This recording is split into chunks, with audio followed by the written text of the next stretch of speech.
Swargate depot Shivshahi बलात्काराची घटना घडली। ज्याने हा संतापजनक प्रकार केला तो आरोपी नेमका कोण आहे? त्याने बलात्काराआधी जी केलेली संतापजनक कृत्य समोर आली आहेत।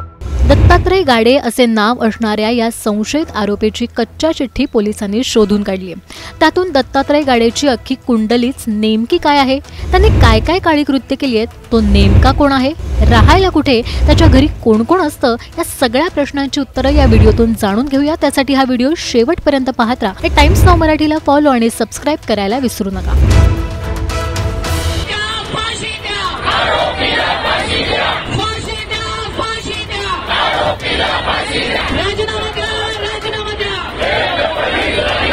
आरोपी को तुरंत अरेस्ट होना चाहिए। आज 48 घंटे हुए हैं, पुलिस क्या कर रही है? क्या कहेंगे?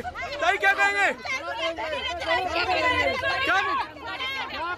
स्वारगेट बस डेपो तरुणीवर बलात्कार करणाऱ्या आरोपीचं नाव आहे दत्तात्रय रामदास गाडे।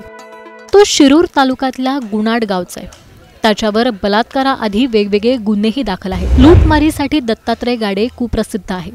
शिरूर शिक्रापूर पोलीस ठाण्यात त्याच्या विरुद्ध गुन्ह्यांची नोंद आहे। दत्तात्रय गाडेची अख्खी कुंडलीच पोलिसांच्या तपासातून समोर आली आहे। लिंगपिसाट असलेल्या दत्तात्रय गाडेशी संबंधित असलेल्यांची पोलीस कसून चौकशी करतात। त्यातून त्याच्याबाबत एक चक्रावून टाकणाऱ्या गोष्टी समोर आल्या आहेत। कोण आहे दत्तात्रय गाडे? दत्तात्रय गाडे लूटमार करण्यात माहीर होता। त्याची मोड्स ऑपरेंडी ही समोर आलेली होती। 2019 साली दत्तात्रय गाडेने कर्ज काढून कार घेतली।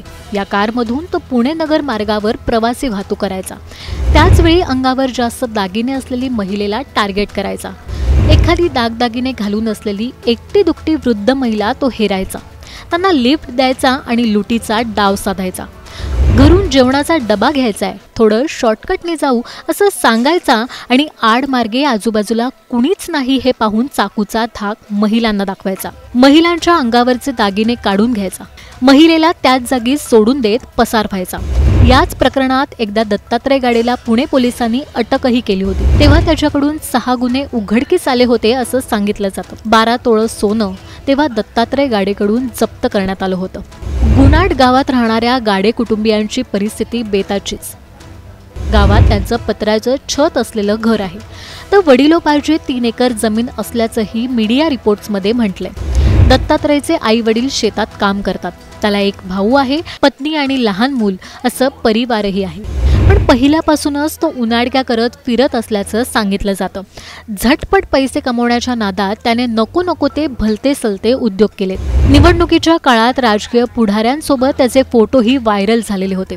2020 साली शिरूरच्या करे घाटात लूटमार केलेली, खटले प्रलंबित असल्याचं मोकाट फिरत असलेल्या दत्तात्रय गाडेने 26 वर्ष तरुणीवर अतिप्रसंग केलाय।